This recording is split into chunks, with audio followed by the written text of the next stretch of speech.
to the family. Yeah. I had to let my old people go. Pray they don't get mad at me. Yeah. Welcome back to another great episode. Yes, sir.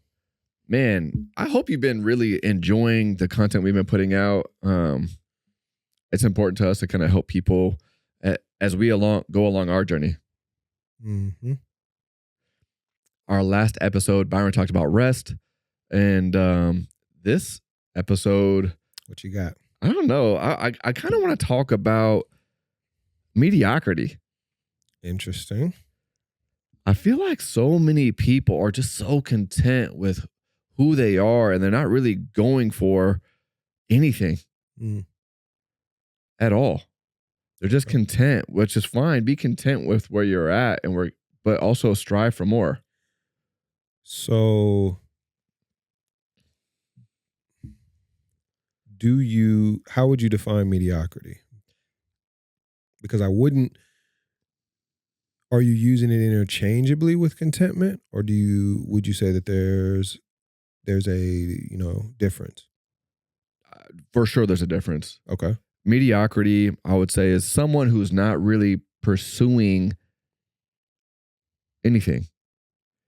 And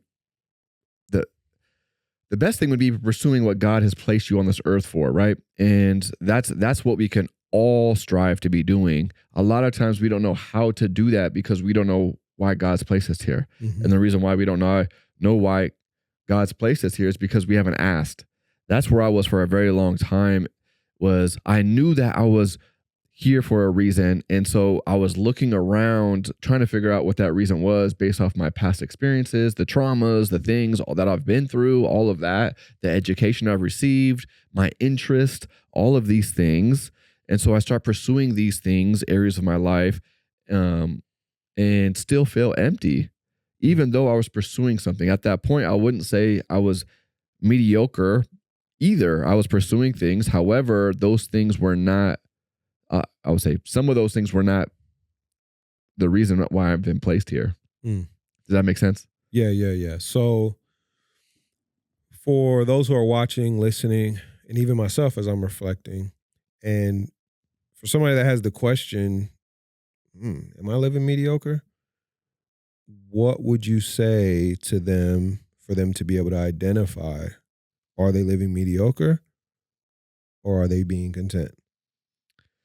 I would say contentment is being grateful for where you're at. And I think that everyone should be content. I agree. So, but I also think that people should be striving to expand whatever that looks like, expand their mind, expand their body, that these gifts that they've been giving, expand their time, be good stewards of all these things. And there's certain, your body, that's an easy one. All right, how do I take care of my body? We talked about rest. We talk about what are we consuming too? Are we consuming the right things? How do we consume? We were talking about that before. We are the gatekeepers of our eyes and our ears and our mouth. That's how we consume. And so we have to make sure that we're making good decisions in those areas. So resting, doing those things. But that's where I was, and I was still feeling a lot of discontentment. And I was getting very frustrated because I'm like, man, like I'm going for it. I'm being a good steward with my time. I'm being a good steward by gatekeeping the right things. But why do I still feel empty inside? Why do I not feel joy and fulfillment? All the things God's already promised us. Why am I not experiencing that? I'm going to church. I'm reading the Bible. I'm in a men's group. But why do I still feel this way? And that's a heavy question. And maybe it doesn't come down to mediocrity. I think it maybe even comes down to identity. And I think that those things are intertwined in a way as well. You may be mediocre because you don't know who you are or what you've been called to do. And it frustrates me because then you get on your phone and you start scrolling and you try to find your significance in a post or arguing with somebody about something that really has no value anyways, but you got value from it because you got your dopamine hit, even though it wasn't benefiting anybody. So I'm kind of going crazy on that, but man, and the reason being is because my desire is to really have people understand why they're here. Yeah. And I don't know why you're here, because I didn't create you. I didn't design you the way that you're designed, but I do know that you have gifts that nobody else has, that you have a calling that nobody else has, and it's your job to step into it. And if you don't, you're going to feel the way that I felt when I wasn't stepping into mine. You're going to feel lost, unfulfilled, and you're just going to have this emptiness inside of you that only stepping into your purpose can fulfill. Yeah. No, that's good, man. I think for me, as I'm reflecting on what living a mediocre life looks like for me, I've realized, because I've pursued a lot of things. I've chased the purpose path, where I wanted to make sure everything I was doing had purpose and had meaning. And for a while I worked with inner city youth, found a lot of purpose in that, but still was unfulfilled. I pursued um, music and wanting to use my gifts at a high level, and enjoyed it, but still experienced not being fulfilled. I pursued serving in church, enjoyed aspects of it, but still unfulfilled. And for me personally, I realized that mediocre for me is looking in my bathroom mirror and not actually respecting the man that I'm looking at. That's powerful. Because all of those things that I was pursuing, I had to sit down and realize the unfulfillment came because a lot of those pursuits were attached to either validation, reaching a certain height, reaching a certain place, arriving. And a lot of that stuff is attached to how other people see you, versus you are content and you're not living a mediocre life when how you see yourself and how you actually feel about yourself when no one else is around is good. Yeah, what comes to my mind is a question of, what if that person who's looking in the mirror likes themselves, but is not serving a purpose or providing value? Well, I think for me at least, I've realized that purpose for me is not attached to what I'm doing, but it's who I'm becoming. It's is more attached to the character that I have, the way that I treat people, the way that I show up, the impact that I'm making on other people. It's not necessarily attached to a gift necessarily, because gifts are designed for other things, but it's just who I actually am. Yeah, no, that's good. That's good, and it's our job daily to become more of who we are, and we know that who we are because of what God tells us who we are. We are children of God, and He has given us gifts. He's given us calling. But I think that doing whatever you're doing is a byproduct of who you are. Would you say it's kind of like what it says? It's not what goes into a man's mouth that defiles him. It's what comes out of. I agree, but I would say, to me, everybody's purpose on this planet is to become love. I feel like at the ground foundation, before we even pursue our gifts, our talents, the things that God gave us to give away to other people, the first thing that we should really pursue is understanding what love is and becoming mature in our ability to love. Because once you do that, everything else that you do will flow from love, and it'll be coming from the right place. You'll be the right person, and you'll be making the right impact in whatever you do, whether it's making sandwiches at Subway or being in a box office Hollywood hit. It's still going to be coming from the place of love. So you're going to be getting fulfillment out of whatever you do. Right, because it's just coming out of you. It's coming from and it's coming out of you, and you'll make sandwiches from a place of love. So you're going to impact people. You're going to impact anybody that's in your environment, because love is the most powerful thing on the planet, you know? Which we know that God is love. Yeah. Is there anything else that you would add to what love is? Love is unselfish. You know, it seeks to give, and it. That 1 Corinthians is not boastful. It's not, which I think we went into it in the previous episodes. So go check out that episode. But so I cut you off. I'm sorry. Whatever I was gonna say is gone. So go ahead. Oh, dang. That's gonna be good too. So, and I agree with what you're saying. Become love, which is love God with all your heart, mind, and soul, and then love your neighbor, right? And I think that's what you're speaking to. Yeah, and it also for those, Scripture also says anything that we do and we don't have love attached to it, it's nothing. Mm-hmm.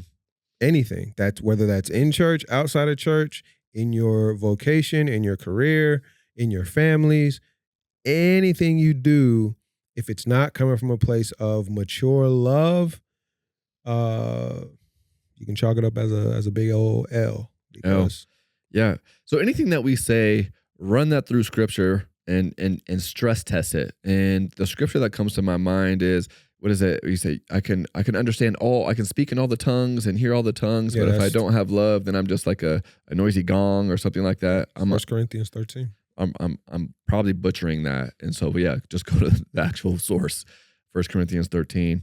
But, okay. Mediocre life.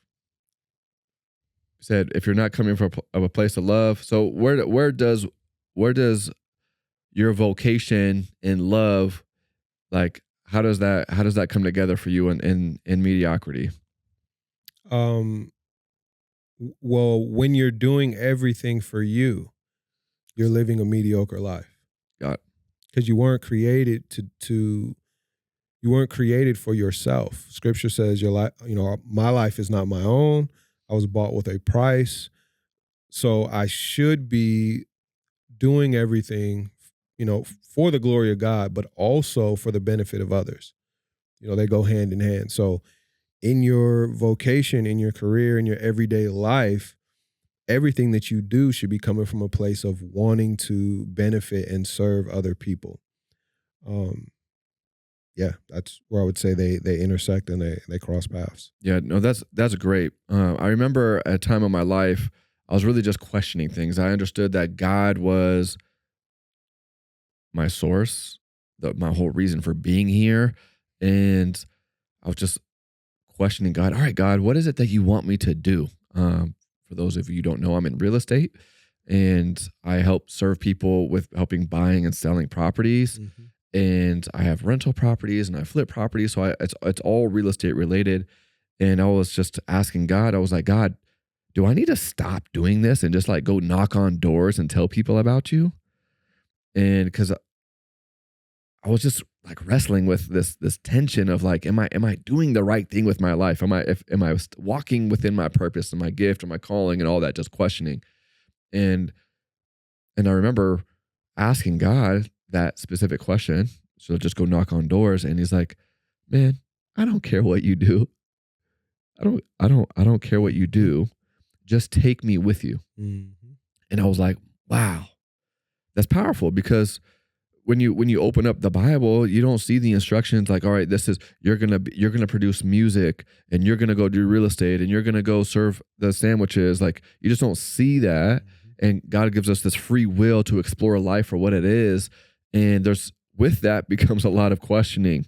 Yeah. And you get lost from time to time. And, you just don't know. Mm-hmm. And that's where I was. And I thought I was going one way, and thank God that he gave me that, because he gave me permission to love people with the things that I'm already doing. That's it.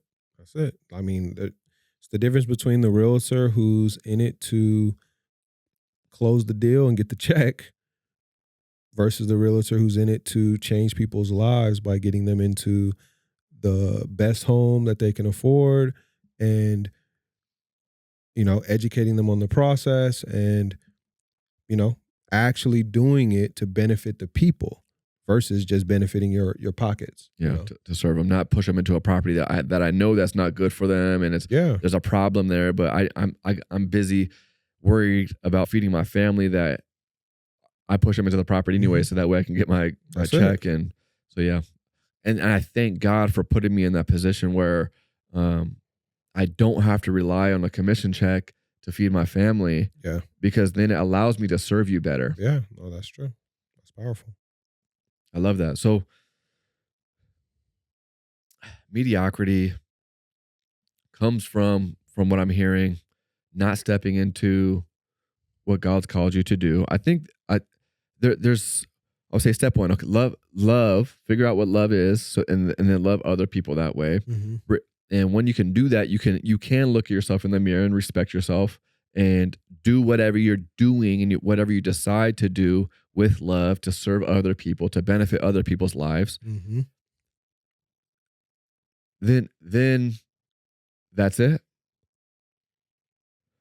My question, I guess, is,